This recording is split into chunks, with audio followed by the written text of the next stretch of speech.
Right, it's an early start this morning and I've brought you to the fantastic Ferry Meadows, perhaps the most famous bream water in the UK, and a venue that to me holds some really special memories. I've been coming here the best part of 30 years, right back from club matches where, like, as a kid, if I caught 3 bream here, it was like the best day ever.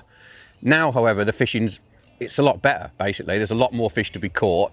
And today, I'm on Overton. 2 lakes, Gunwade and Overton. I'm on Overton. I've set myself a little challenge, and the challenge is to catch 10 bream.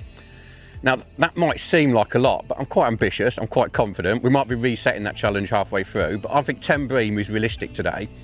And it's the little tips and tricks about how I'm going to catch them. That's going to be the key thing today. So hopefully, you're going to learn plenty along the way.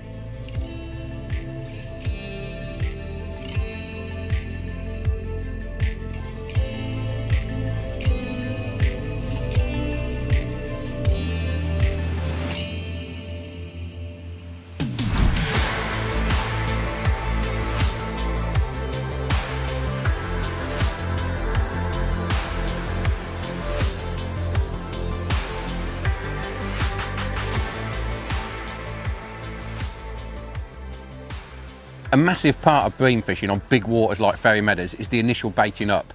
Now, I'm sort of the old school, as in you can put it in, but you can't take it out. So unless I know I'm really in for a good day, maybe they're rolling or I know they're in an area, then I'll always err a little bit on the side of caution when it comes to the initial baiting. Today, I know there has been some bream in this area. Conditions aren't great, but I'm still pretty confident we're going to catch a few. So I've kicked the swim off with 10 large 30-gram Guru bait up feeders. In that, I've got a 1.5 pints of neat ground bait, Ringer's Original and Ringer's Dark. It looks quite a dark mix, but the water's very clear and it's still quite visual. So I've got a 1.5 pints of neat ground bait, mixed slightly on the wet side, so it's going to go down nice but still cloud. And then to that, I've added 1/2 pint of pellets, a mixture of 2mm and 4mm F1 sweet. The reason I like those pellets is purely the fact they're yellow. I'm not so fussed about the flavour personally. I like the fact they're yellow, the water's clear. There's something visual on the bottom for the bream to feed on. I think bream feed a lot on visibility, and those yellow pellets just give me a little bit of an edge with the F1 sweet. On top of that, I've added I've got a pint tub and just covered the bottom with sweet corn. Again, bright yellow, bream can visualise it, see it, and home in on it. Also to that, because dead maggots are probably going to be my main hook bait today, I've equally added the same with dead maggots, just covered the bottom of the 1 pint tub, added them to the mix and just mixed the whole lot in, so it's like lots of particles in the mix. The actual feeding itself, I've mixed it up a little bit. The water's gin clear, and I mean gin clear. And when water's really clear and you're bream fishing, I think visibility is so important. And for that reason, I've put the 10 in, but I've put 7 in on the surface and 3 on the bottom.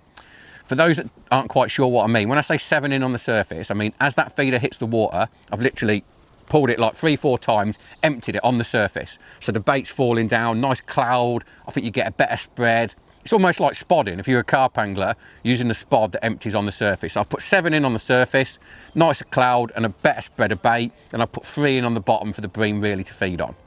My theory being, water's crystal clear, it's pretty calm. Those bream are going to be milling about in mid-water. They're going to see that cloud and then follow the bait down.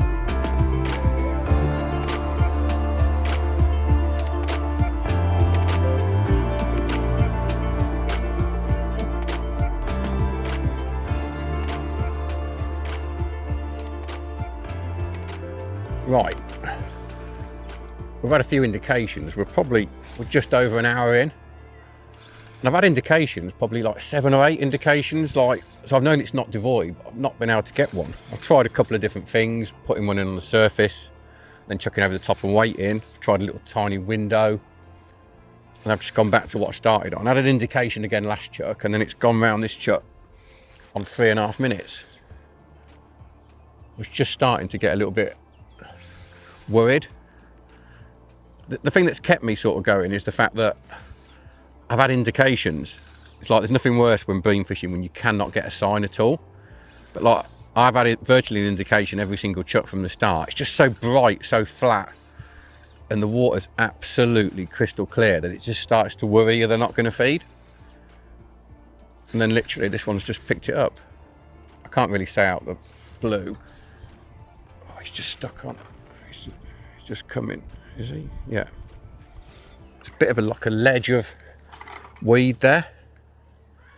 It's not actually a big fish by ferry standards, but it'll get me off the mark, and one fish closer to 10% of the way, as they say. I always think once you get one as well, you just feel so much better. Like I say, it's quite a small one by, but you can see how clear that water is. I do think that's why I'm getting a few indications, and I do think when they settle, I'll hopefully get a nice runner fish. It's almost if I caught that in a match, I'd actually say it was a skimmer, but most places it would be a bream.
Well, amazingly, that's 3 and 3 now.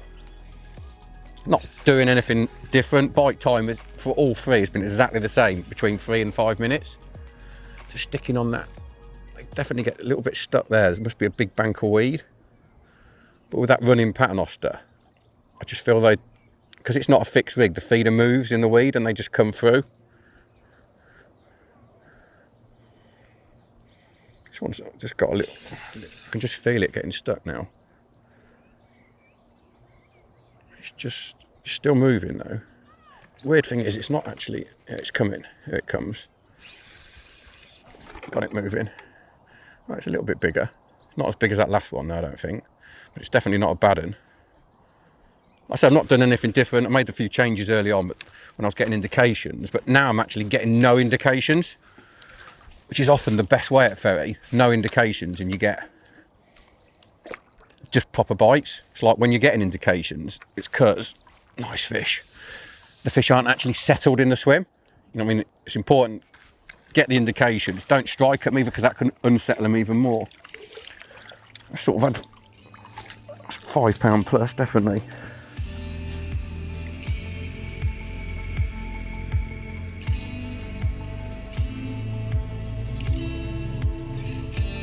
Right, I'm going to run you through my kit choice for big water breaming. First of all, I'm fishing 52 metres today, which isn't a massive chuck, but if conditions do get up, which can on big waters, then I've got to be able to get there comfortably. So rod choice is a 12-foot N-gauge power feeder. Tip-wise, because I know a lot of people like to know what quiver tips I'm using, etc. 1.5 ounce quiver. If there was a big wind on, I might step that up to 2 ounce just to take into account the tow. Real choice TDR distance, which is like a mini big pit, plenty of cranking power. I could be fishing big feeders. I've not needed to today, purely on the basis it's been bright and pretty flat. On the reel, I've got 010 Pulsate braid. Braid is really, really important for bream fishing. It aids accuracy in terms of casting, but also bite detection too. So braid for me is a must. Then I've got a shot leader. I'm not fishing braid direct. I've got a shot leader of 12-pound shield. That takes the force of the cast. So when I'm casting off the 12-pound shield and then going onto the braid. Lengthwise, just as a guideline, when I'm in the casting position, I like 4 to 6 turns of the leader on the reel. Moving down, nice simple setup. It's what I call a running paternoster. If I just put the rod down. I threaded on a 2-inch feeder link, like so. Then a small guru line stop, and then a 4-inch twizzled loop in the shield. That acts as sort of a boom and helps to prevent tangles. In the 4-inch loop, I've just tied a small loop, probably 1/2 inch long in the end. That's where my hook length attaches via the sort of loop to loop connection. And I've got 50 centimetres 016 pure fluorocarbon. I'm a massive fan of fluorocarbon when the water's clear and you might sort of come into contact with like zebra mussels, rocks. Fluorocarbon's A, invisible in water, so it's less likely the fish can see it in the clear water, and B, it's a little bit more abrasion resistant, so there's less chance of getting cut off. Last but not least is hook choice. It will come as a surprise to most watching this that I'm using a size 14 pole special. Yes, pole special. Now, what I love about this hook is its shape. I'm fishing dead maggots on the hook, 2, 3 or 4 dead maggots, alternating sort of reds and whites. But it's got an extra long point and it's what I'd call a unique shape. And what this gives it, it prevents the maggots from going over the hook. There's nothing worse than being on a shoulder feeding bream, getting a bite, getting one turn on it, coming off and finding the maggots doubled over the hook. Because the pole special's got such a long point, it doesn't happen. You just very rarely, if ever, get a maggot doubling over. And the other thing that's really important is, even in horrific terrain, say fishing over rocks, etc., they keep their points so well, and a sharp hook is a must when targeting big bream. Moving back up, just one little last add-on, and that's feeder choice. I'm starting on a 35 gram 4-hole medium slim line. I could start on a bigger feeder, but it's so flat and so calm to that. I don't want to risk sort of spooking the fish. So smaller feeder, still holds plenty of bait, and then I'll just vary it up as the session progresses. I might switch to a little tiny window, might switch to an exchange, just a case of chopping and changing, depending on how the fish are having it on the day.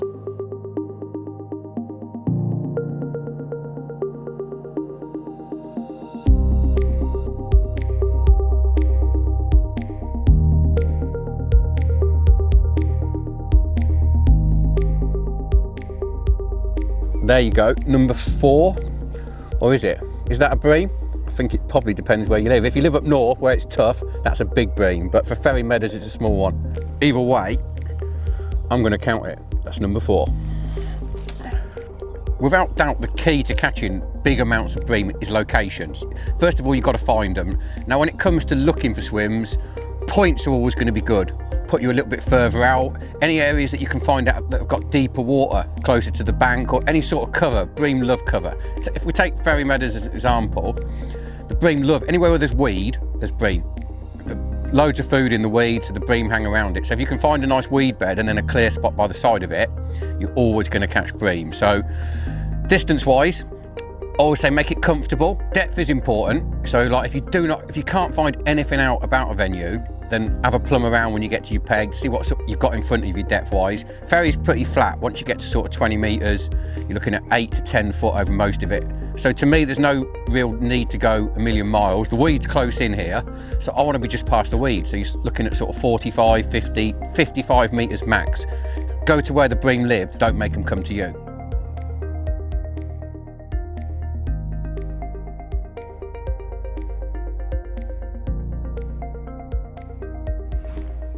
Well, we just had a dead spell. When I say a dead spell, I've done 4 quick fish. I've just had 3 casts where I've had a couple of little indications, but it's not gone, as though something's unsettled them. So I've just took off the 35 gram slim line and put the smallest window, the extra small window on. My thinking being less disturbance, let them settle again. Fishing that little tiny window, it's almost like chucking a bomb. I have put a little bit of ground bait in it, but it goes in with such a lovely little plop. I feel like it's the next best thing to chucking a bomb over the top. And literally it's my quickest bite, which says it's worked, as in less disturbance. I just think with it being so flat as it is now, and the water so clear, the bream were just really easily spooked. That's why I had a couple of indications, no bite. And as I said, when I was getting my bites, I didn't have any indications. I've only had indications when I'm not catching. So just putting that little window on, it's not something I want to fish the rest of the day. I think it's a great way of just mugging a fish, and I feel like that's what I've done with this one. I could have just carried on chucking the bigger feeder and they might not have settled again. It's just gone a bit to the left. Here we come. Feels a half decent fish actually. It's definitely pulling a bit. It's bigger than that last one. It's definitely a proper bream size wise. But it just shows small feeder as well can be big fish. It's just got me stuck in that. It's just coming over the top again. Yeah, it's a decent, I can just see it turning in the clear water. That little window trick, something I use all the time, particularly on water that's either shallow or very clear. I know I've got enough bait down, so it's just a case sometimes I'm picking the fish off and a little feeder. I might have 3 chucks on it now. And then if I don't catch another fish, I'll just go back to the bigger feeder and reset the trap, so to speak. There we go, you can see the little window. That's a great fish, to be fair. Coming in that clear water, they look immense. 6-7 pound of anyone's money. Probably bigger actually, I reckon that's not far off 8. So there you go, that's number 5. And if there was any doubt about number 4, there's no doubt about that one, and I think that makes up for it. I reckon that's every ounce £8. A proper breeze block of a ferry bream. Let's slip him back and go for number 6.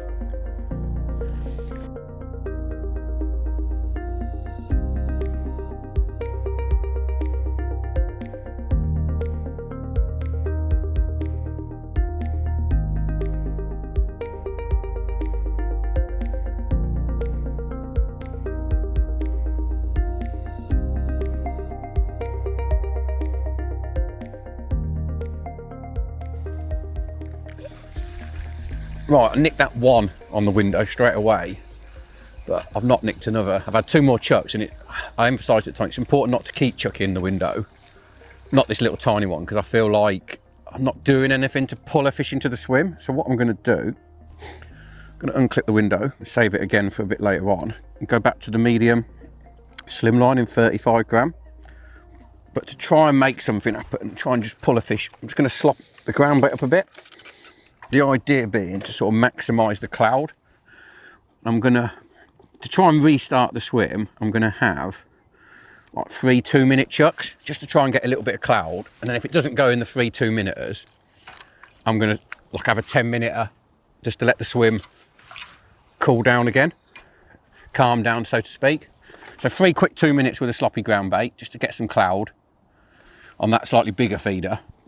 And then if it hasn't gone then, like a 10-minuter just to let the swim settle and hopefully regroup those fish. I did expect this to happen, as in get that little burst, but it's just a case now of restarting the swim and maybe getting 2 more bursts to get to that 10 fish target. That's the plan anyway.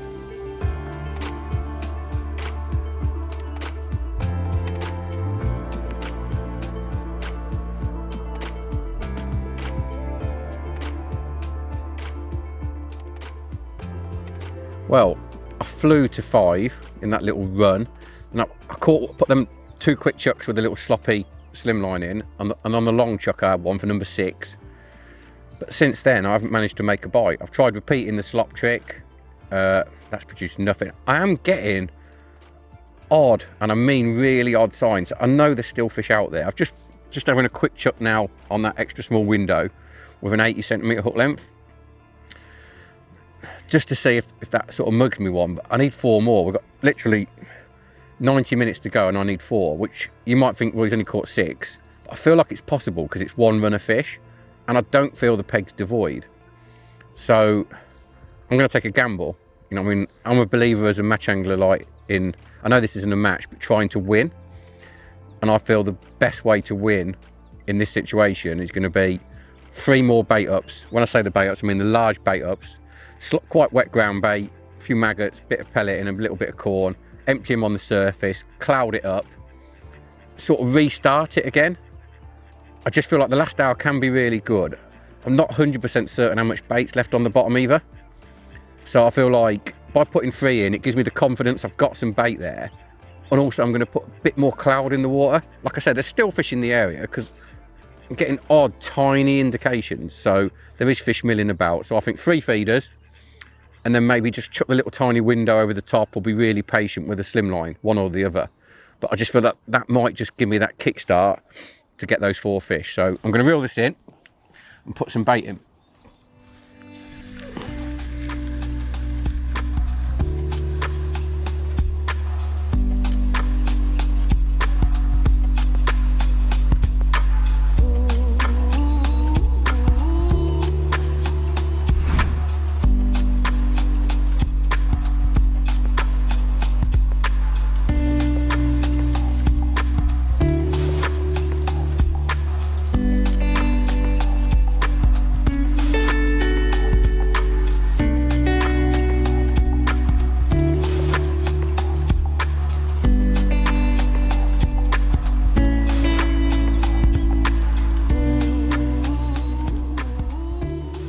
20 minutes after refeeding, and I've just chucked the little tiny window back over the top of those 3 feeders, and I've got one.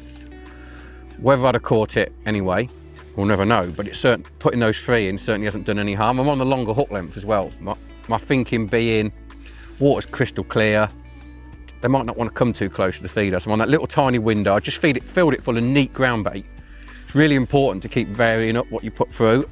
Now I've got my sort of confidence up that I'm fishing over those 3 feeders, I'm quite happy to chuck that little window with just neat ground bait in it and fish for a bite, and I've got one, and I'm literally now got an hour and 10 minutes, providing this one doesn't fall off, to catch 3 more, which I'm pretty confident of doing so. I'm not saying it's going to be easy and it might go to the wire, but I think there's every chance. I just think today is a classic example of having to mix things up to keep bites coming. Maybe take an odd gamble as well. And also the fact is, when the water's clear, chucking big feeders in all the time is just not the one, particularly when it's as calm as it's been today. I almost feel like you could put a load of bait in and then just chuck like the little tiny window all over it. Doesn't look a massive fish, but it's a bream. When you consider the conditions not being fun, it's amazing that we're even catching. There we go. There's number 7. Not bad, and probably 4.5, 5 pound. A little bit of a old warrior type after spawning.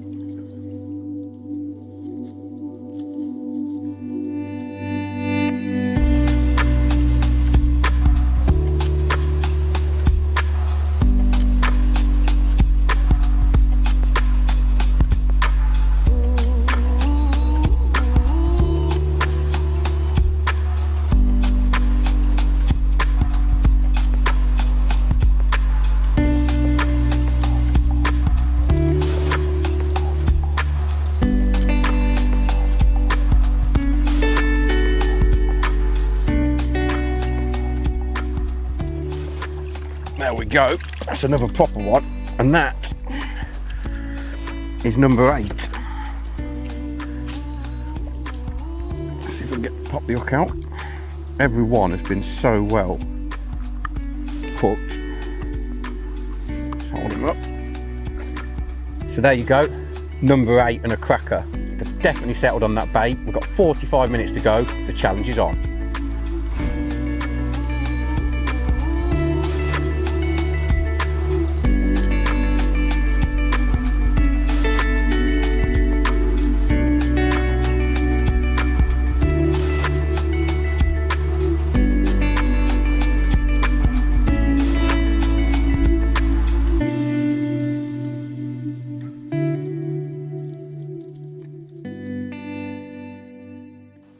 And there's number 9. Definitely feel now they're starting to get their heads down. Had a little 20-minute quiet spell. Just put one in full of pellet, followed it in, and it's gone round within 2 minutes with this beauty. So number 9, 1 to go.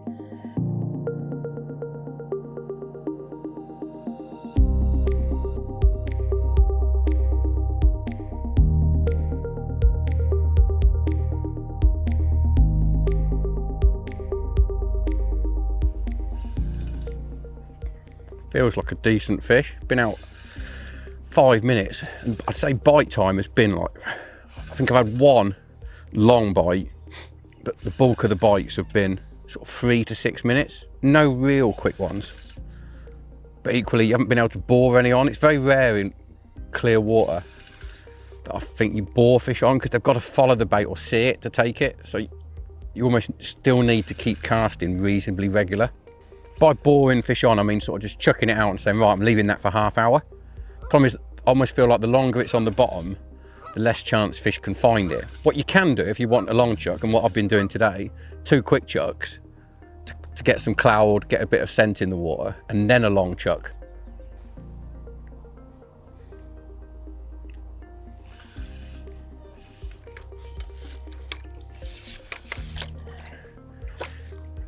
Here we go.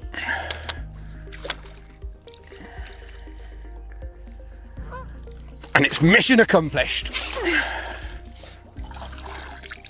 Cracking looking fish to finish as well. Bream number 10 in perhaps some of the worst bream conditions you could possibly get. Bright sunshine, flat calm, crystal clear water, but proof, if you needed it, that if you chop and change your feeders, slop up your ground bait, and maybe take a late gamble, there's still bites to be had. A fantastic day's fishing at one of my favourite venues. I hope you've enjoyed it as much as I have.